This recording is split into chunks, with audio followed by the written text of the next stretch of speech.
হয়তো আপনারা দেখতে পাচ্ছেন আমি একটা কালো চশমা পরে আছি। আসলে আমি আমার ডান চোখে গুলিবিদ্ধ হই এবং কি এখন পর্যন্ত আমার ডান চোখ গুলিবিদ্ধ, মানে আমার গুলিটা এখনও বের করতে পারিনি।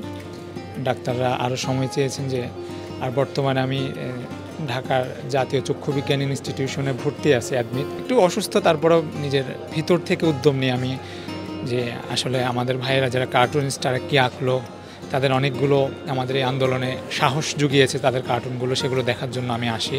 মানে আমার যে চোখটা নাই সেটা নিয়ে আমার কোনো আমার কোনো আফসোস নাই। আমরা যে জন্য সংগ্রামটা করছি, যে জন্য আমাদের যে সংগ্রাম ছিল, যে স্বৈরাচার রক্ত খেকু হাসিনা সে এখন আমাদের দেশ ছেড়ে পালিয়েছে, সে আমাদের দেশ ছেড়েছে, সেটা হচ্ছে সবচাইতে বড় পাওয়া। আজকে পাঠশালাতে যে এক্সিবিশনটা হচ্ছে কার্টুন এক্সিবিশন, এবং এটার মূল ব্যাপার যেটা হচ্ছে এই এক্সিবিশনটা করাই হচ্ছে জুলাই মাসের প্রথম সপ্তাহ থেকে শুরু করে আগস্টের 5 তারিখ পর্যন্ত যে ঘটনাগুলো ঘটে গেছে এটা কিন্তু একটা ডকুমেন্ট। এই কার্টুনগুলোকে দিয়েও যদি একটা বই বের করা যায়, প্রত্যেকটা পাতায় পাতায় এক একটা ইতিহাস আছে, যে ইতিহাস যে কথাগুলো হয়ে গেছে এই বিপ্লবের সময়। সো আমি মনে করি যে এখানে যে কোনো বয়সের কেউ এসে পুরো বিপ্লবটা কিন্তু একবারে দেখে ফেলতে পারে। চিত্রকর্ম বা মিমস হচ্ছে আমাদের জেনজি বা আমাদের জেনারেশনের একটা ওয়ে অফ কমিউনিকেশন আর এক্সপ্রেশনের একটা মাধ্যম। কিন্তু আমরা জানি বিগত 15 বছর ধরে চিত্রকর্ম করার জন্য, ফেসবুকে লেখালেখি করার জন্য বা একটা কার্টুন পাবলিশ করার জন্য অনেককে হচ্ছে জেলখানায় যেতে হয়েছে, তাদের বাক স্বাধীনতা ছিনিয়ে নেওয়া হয়েছে। কিন্তু এই আন্দোলনে যখন প্রথম এই কাউন্টডাউনের কার্টুনটা হাসান হাবিব স্যার পাবলিশ করেন, তখন থেকে আমার মনে হয় যে সবাই সে বাক স্বাধীনতাটা ফিরে পেয়েছে। আমাদের আর সেই ঘোষণা লাগেনি যে আমরা বাক স্বাধীনতা ফিরে পেয়েছি, আমরা নিজেদের সেই বাক স্বাধীনতা আমাদের কার্টুনের মাধ্যমে নিজেরাই ছিনিয়ে নিয়েছি। এখানে মেনলি আসা নতুন যে বিদ্রোহটা আমাদের মধ্যে হচ্ছে সেটা নিয়ে।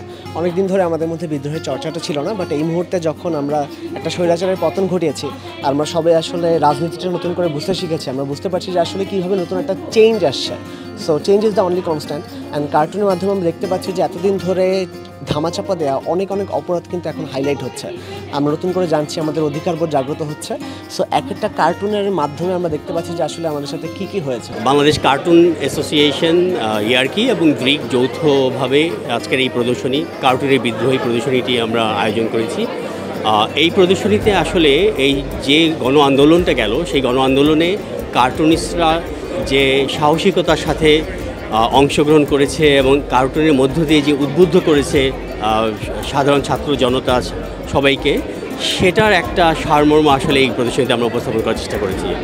যে দেশে কথা বলতে ভয় পেত, যেখানে মতামত প্রকাশ করা যেত না, সেই দেশে কার্টুনিস্টরা শক্তিশালী স্বরের মধ্য দিয়ে, তাদের এই আন্দোলনের মধ্য দিয়ে আসলে একটা জায়গায় এসে আমি মনে করি যে বাংলাদেশে এখন আলোকচিত্র এবং কার্টুনিস্ট তাদের একটা বড় অবদান এই গণ আন্দোলনে রয়ে গেল। সাধারণ জনগণ যারা সাধারণ শিক্ষার্থী, প্রত্যেকে আমরা কখনোই মুখ ফুটে কখনো আমাদের স্বৈর শাসন সম্পর্কে বা আমাদের শাসক সম্পর্কে আমরা কখনোই কিছু বলতে পারিনি।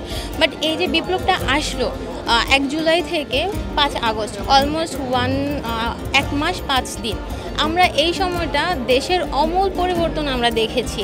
আমরা আমূল পরিবর্তনটা নিয়ে এসেছি। আমরা কার্টুনের মাধ্যমে, আমরা আন্দোলনের মাধ্যমে আমাদের ক্ষোভটা, আমাদের বিগত যে 15-16 বছর ধরে ভেতরে জমে থাকা ক্ষোভটা যে ছিল, এটা আমরা প্রকাশ করেছি। অন্যায়ের বিরুদ্ধে তারা বিভিন্নভাবে এটাকে আমাদের সামনে তুলে ধরে, কিন্তু একটা ব্যাপার রয়েছে, সেটা হচ্ছে আমরা আলোকচিত্রীরা বা অন্যান্য যেভাবে প্রতিবাদের ভাষাটা ব্যবহার করি, কৌতুক কিন্তু খুব শক্তিশালী একটা ভাষা। এই ভাষাটাকে সবাই ব্যবহার করতে পারে না, এবং কৌতুক অনেকভাবে অনেক ফাঁক ফোকর দিয়ে অনেক কিছু করতে পারে যেটা অন্যরা হয়তো পারে না। কার্টুনিস্টরা সেই সুযোগ রাখে।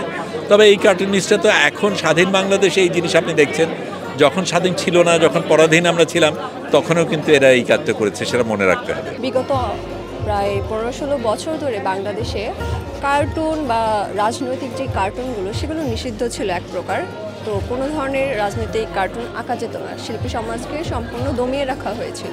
এই এক্সিবিশনটা মূলত হচ্ছে আমাদের যে শিল্পী সমাজ যারা কার্টুনিস্ট, তারা তাদের যেই চিন্তা ভাবনা কিংবা হচ্ছে যেই প্রোটেস্ট করার যে মাধ্যমটা, সেটা তারা কার্টুনের মাধ্যমে ফুটিয়ে তুলেছে। আমার নাম সৈয়দ রাশাদ ইমাম তন্ময়, আমি একজন কার্টুনিস্ট, আর আপনাদেরকে স্বাগতম কার্টুনে বিদ্রোহ এই কার্টুন এক্সিবিশনে। অনেক বছর পর বাংলাদেশে একটা রাজনৈতিক কার্টুনের এক্সিবিশন হতে যাচ্ছে। আমরা 1 বছর আগেও, এমনকি 6 মাস আগেও আশা করিনি যে হঠাৎ করে বাংলাদেশে আবার এরকম রাজনৈতিক কার্টুনের সূচনা হবে। তো এই স্বৈরাচারের পতনের মধ্য দিয়ে গত কয়েক মাসে আমাদের দেশের ছেলেমেয়েরা, তরুণ এবং প্রবীণ সব কার্টুনিস্টরাই শয়ে কার্টুন এঁকেছেন। তার মধ্যে আমিও অংশগ্রহণ করেছি। কার্টুন আবার নতুন করে হয়ে উঠেছে প্রতিবাদের ভাষা, সবসময় ছিল আমাদের সাথে।